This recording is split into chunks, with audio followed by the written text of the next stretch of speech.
After listening to the podcasts, I decided to only use a little bit when I turned 18 on living costs, and the rest I saved up. It's useful because I have no money from family or anything that I could use to help towards major life events such as moving out or a wedding or a child. However, now I have a fund that I can build and invest with, so I can better picture having these events for myself.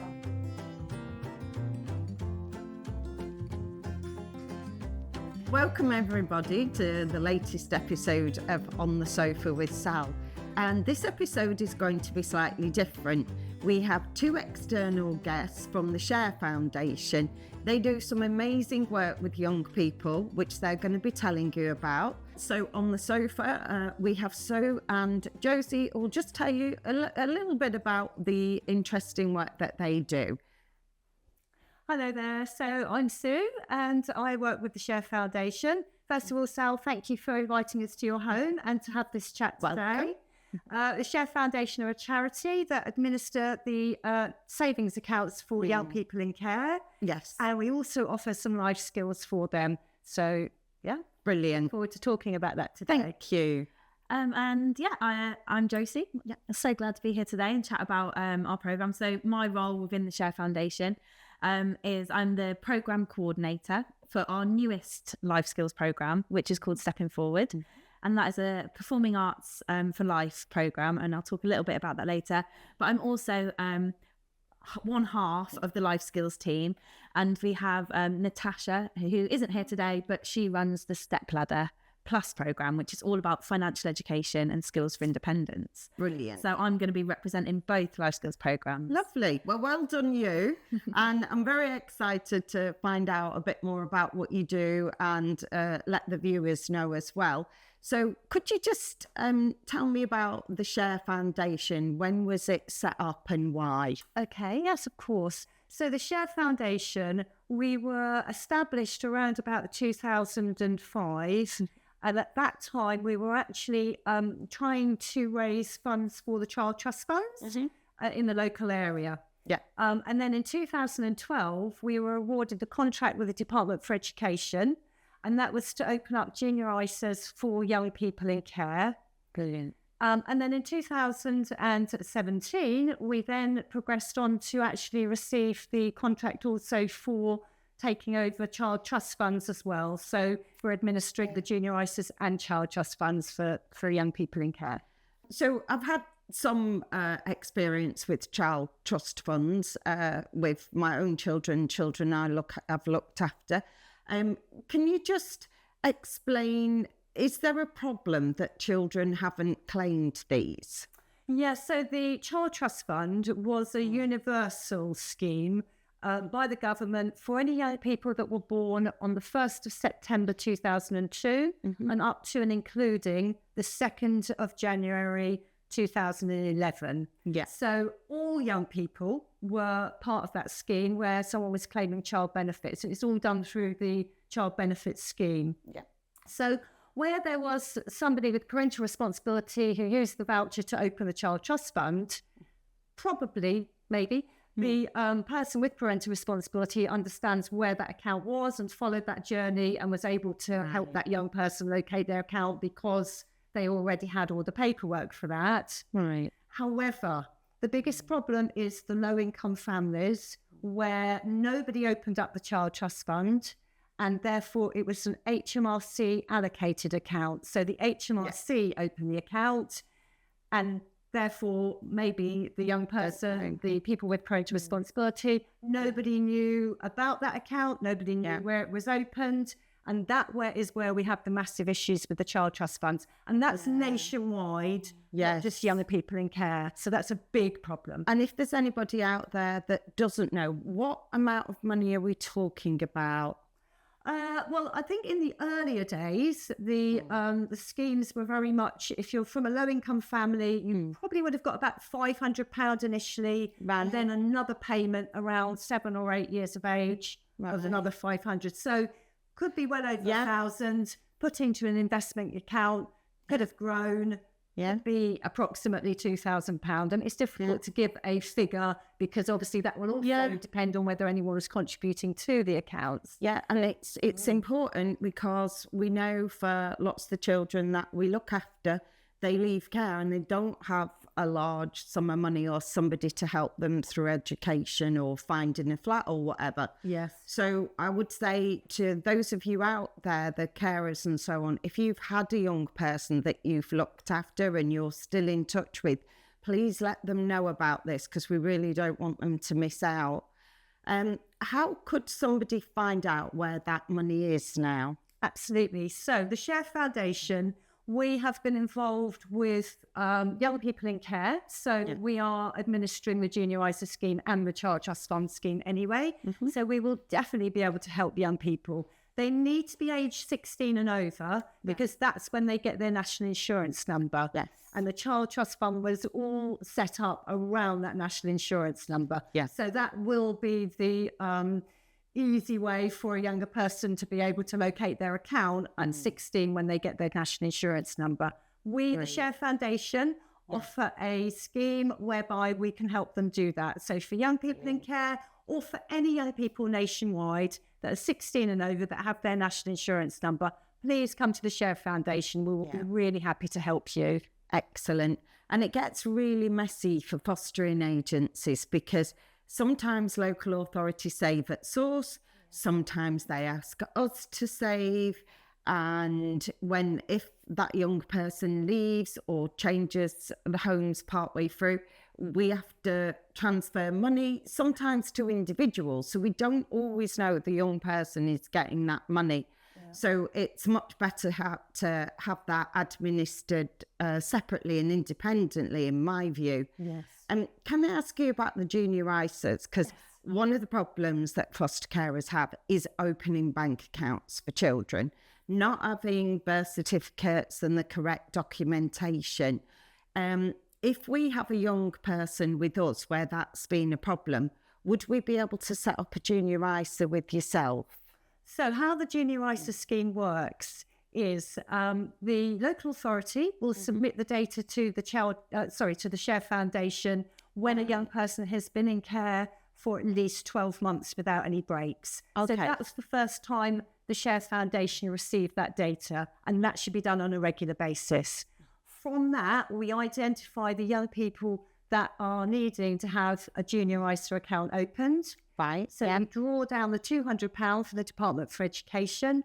We open up the Junior ISA account and then we administer that, become the registered contact until such time as the young person can take control, or if they left care, if there is someone with parental responsibility to take control. So that £200 is an amount of money just allocated to them. Absolutely allocated to every young person who fits their eligibility once they've been in care for a year.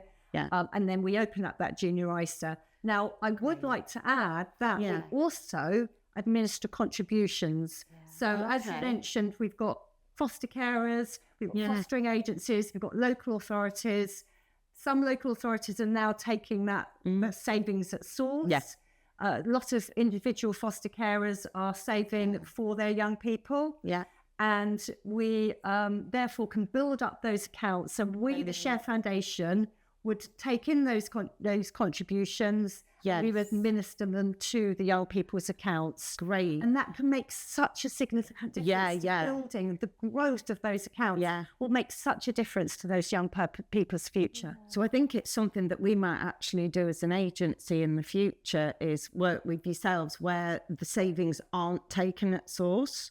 Okay. So foster care. And foster care, as like you guys can then add money into those accounts, birthday money, if the young people have a part-time job, because we all know saving now promotes that culture of saving and eventually having more money further down the line. And Sal, it's all about looking to the long term. If they start here now, by the time they're 18, then they are, hopefully, they've got something to take away with them and start their time and their independent living, and they're going into adulthood.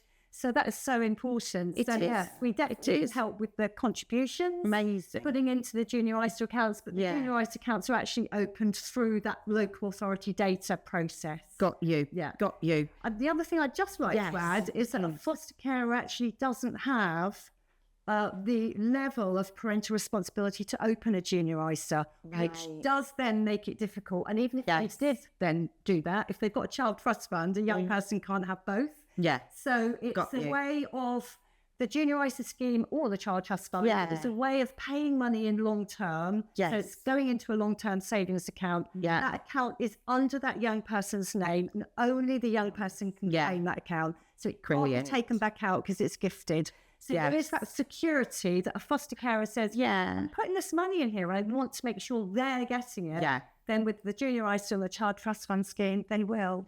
That's brilliant. It's such a good scheme. And as you say, like, I'm just looking at driving lessons and things at the moment, and they're so expensive. Yes.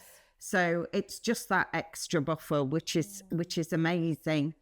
Now, so that's the saving side of things. So, but saving money and knowing how to spend it are not always the same thing. So could you tell us a bit about the course that you run to enable young people to have better skills around money management? Of course, yes. So we run the Stepladder Plus scheme, really. That's what we call it, Stepladder Plus. It's an incentivised online financial education programme. So it means that any young people who are in care from 15 to just as they're approaching 18, will be able to participate in 6 steps, which they can actually earn rewards for each step. Josie, would you like to tell a bit more about actually what each step entails? Yeah, absolutely. So the Stepladder Plus programme is fantastic, and it is that embedding young people with those life skills. Great, I've got this big savings pot. What do I do with it? And we do speak to young people that use it for driving lessons, might say, I'm going to spend a bit on shopping or a bit on holiday, but then I want to invest it into a flat for uni or, buying things. So the programme itself, as Sue has mentioned, is built up of six steps. Step 1 and 2 is all about kind of numeracy and literacy skills, just to kind of warm them up, get those muscles moving with that. We do say that young people need to be working at kind of like entry level to be able to go through the programme. And if a young person isn't at that level, then they may need a bit of additional support to get through. Okay. So, but that's kind of 1 and 2. And then step 3 is all about managing my money. So it is those really practical life skills of I earn this much, my rent and my bills cost this much, I've got to spend this much on going out. It's about building budgets. It's about finding a bank account or savings account that's right for you. All of those different things. So really practical skills. And lots of people don't have that knowledge because they're not taught in school, which is so frustrating that most of us leave education. We don't understand interest rates. How do you get a mortgage? Exactly. What's the difference between different type of bank accounts? So it's really good. And I know you said it's all online. It is. And it's self-directed. You do it at your own pace as well. Absolutely. So you can work through completely at your own pace. Yeah. So young people, they can sign up from 15 onwards. Yeah. And they have up until their 18th birthday to complete the programme. Brilliant. And then, so just kind of linking back to those steps. As a kind of process, we've learned about kind of money, finance, literacy, and then we move on to plans for the future. So step 4 is... I think a lovely step for young people because it gives them that space to think, okay, what do I want for my future? And we want to reassure young people that are taking part in the programme. There's no right or wrong answer. There's no judgment. We spoke a little bit earlier about following your dreams, whatever that dream is. But step 4 just gives a bit of space to put it in writing and think, okay, this is where I want to be. How am I going to get there? What am I currently doing? What can I do to get to where I want to be? So that's what step 4 is. And there's a little bit of interaction, myself or Natasha will jump on and give a bit of feedback, say, can we tweak this? Maybe add capital letters and paragraphs. But it's all about that plan for the future, which leads really into step 5, which is, I would say, the bulk of the program, Right. because it is the A to Z of financial education. Really, it's brilliant. 8 hours worth of podcast content, Yeah. split into half-an-hour chunks. So Okay. it's digestible. We're not Yes. expecting anyone to sit and listen to 8 hours worth of content, but split up into little chunks, and that covers everything from mortgages to loans to credit cards to what is tax, you know, what's a pay slip, all things like that. And then the final step is all about kind of education, employment and training. Really. So it's about young people saying, if they're currently in education, employment and training, fantastic. You know, maybe submitting some evidence to let us know what you're doing now. Yeah. And if a young person isn't, not a problem at all. We can work with young people, do a bit of mentoring, go back to that step 4 plan and say, where did you say you want to be? How can we and the supportive adults around you get you to where you want to be, really? And that's the Stepladder Programme. Well, it sounds brilliant, I have to say. And we've been struggling for a while thinking, how can we make sure our young people have independence plans and they're given those skills? So we definitely want to link in, and any agencies out there, that anybody that's really looking after young people, like this sounds like a fantastic scheme to do. It would really fit in with like pathway plans and skills for independence. It covers a lot of that stuff. And I can see Ofsted getting very excited about it as well. I agree. You know, those of us who are looking for outstanding, do it. And it links really well as well with that financial resources, because they can earn money, so they can top up that financial account that they've got. But they can also understand by the time, if they start at 15, it's that long-term progression. By the time they're 18, they'll understand what to do with that money, or hopefully may understand what to do with that money. And it just gives them those opportunities to think and make decisions, really, when they've been given that pot of money. It's suddenly, I know, and go out and waste it. Not that I'm sure they ever would.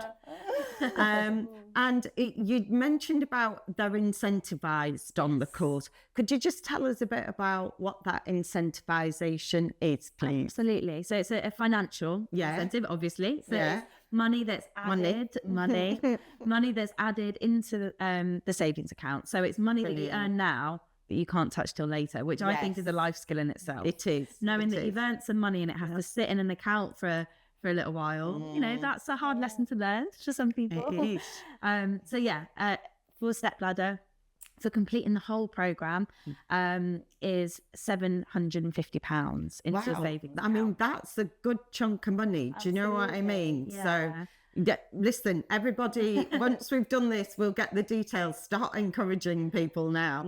Absolutely. So that's great. And you earn as you learn. So even if you only get through step 1 to 3, you will earn the money for each step. So you don't have to complete the programme to get the financial incentive.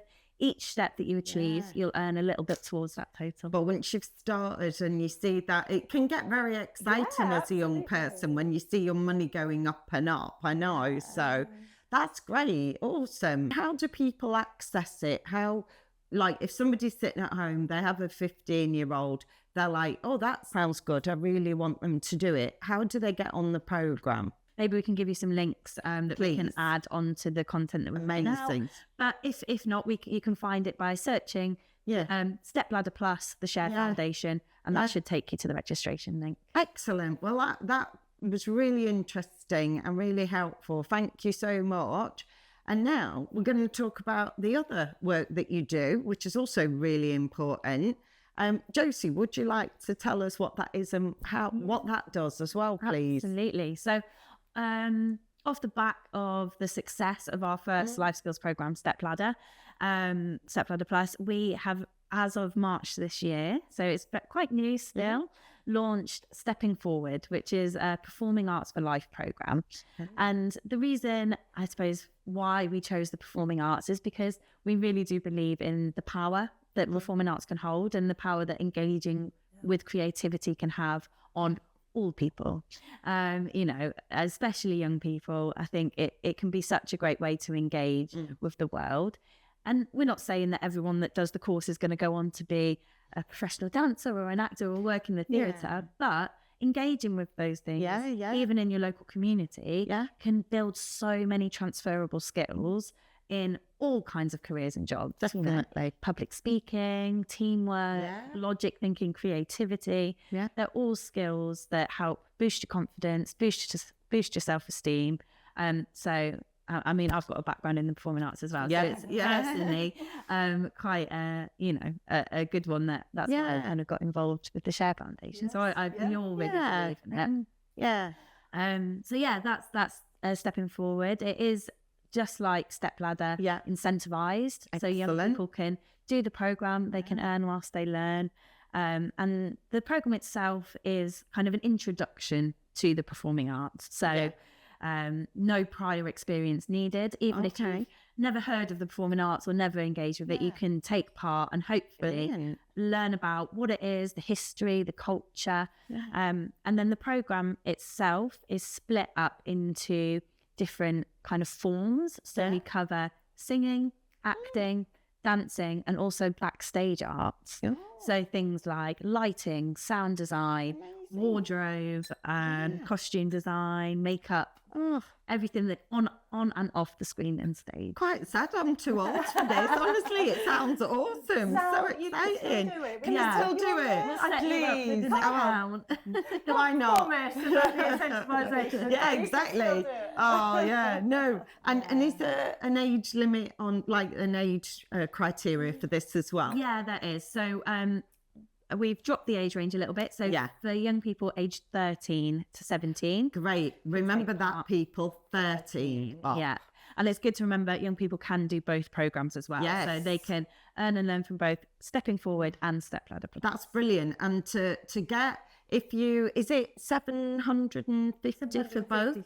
So not for Stepladder, both, sorry. Stepladder. Yeah. Stepping Forward is a little bit less. It's I would say the time that you do the program is a little bit reduced. So Fair enough. we say it's about 5 hours, 6 hours worth of content. Yes. Stepping Forward, and it's £200. Right. Savings. So if you did both, that is almost £1,000. Absolutely. And you have to serve a lot of coffees to make £1,000. You do. Excellent. Yeah. Thank you. So good. And then on the programme, we've got some actors, haven't we, that have had care experience. They do it around the brilliant. table session, which is absolutely brilliant to Yeah. understand how performing arts has been for them, Yeah. why they chose that and what difference it's made to their lives. So, And I think for some of the young people that, I've had in the past and have been through the agency, often when young people come in, they're terribly quiet and don't kind of know how to verbalise what they want. And then we have other young people where they're just so angry and frustrated. So I think having that ability to be able to tap into your own emotions and express them is so important for our young people. So that's good. Totally agree, and I think it also gives those people skills, you know, and actually, although this is an online course, you know, so it is something that you do individually, again, at your own pace, at your own time. The hope being that if it does spark a bit of interest, young people can then say, oh, I've maybe built a little bit of confidence to try something in person, you know, to go and meet some friends, join a group, volunteer at a local arts centre or theatre, and then hopefully start to build some friendships, relationships, have loads of fun. And the more you do it, the easier it gets. So, that's amazing. I hope, again, some of you out there will encourage young people to sign up. What if like you could wave a magic wand, what would you want every looked after young person to have? okay, so our real passion is to change that circle of deprivation. Yeah. So to help all young people aspire and achieve the things that they want to. Yeah. And we truly believe that every young person comes into this world and everyone has the same ability to do that. Yes. So we want to be able to ensure that they have the financial resources, they have the financial education, and they have other life skills that will give them the confidence to be able to have the same opportunities as everyone else. Fantastic. And by doing that, by people like yourselves, with fostering agencies, local authorities, all the work we do with you, and the foster carers, that can happen because we can help all of those young people. So we'd like more young people to be taking part in Stepladder and Stepping Forward. Yeah. We really would. Yeah. We've still got a long way to go with capturing all those people. And so, yes, we really want to encourage people to come forward to the Share Foundation. It's all free. It's all free. That's the thing. There is no cost to anyone for young people to take part in this programme. We're nationwide, so we are England, Northern Ireland, Scotland, Wales, all local authorities. The only stipulation is that just that year in care, and that's just because it's set up by the DfE. So the only thing that would stop a young person signing up is if they just haven't been in care for that year. So it is good to mention that, because I wouldn't want anyone to sign up and be disappointed. No, thank you for that clarification. So that's the only kind of eligibility really, that we need to be aware. Yeah, that statutory guidance is set through the DfE with the statutory guidance that they need to have been in. You have to have some criteria.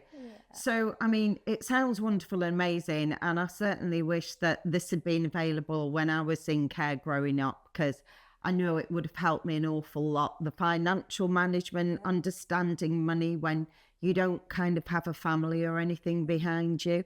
And then on the drama side, with the confidence and, you know, not feeling embarrassed about the fact that you're in care and being able to know how to deal with that situation. So I wonder, could you tell me, because they're quite different, the financial side and the creative side, how do they work together to help young people? Absolutely. So I think almost it's the nail on the head, isn't it? I think it's important to understand that actually to become a well-rounded person and, you know, to set yourself up for future, if we're talking about education, employment, training, things like that, it's good to have all of those skills. I think, you know, to be able to have those kind of professional, maybe more business, academic skills, but actually the creativity that helps people understand who you are and helps you express yourself.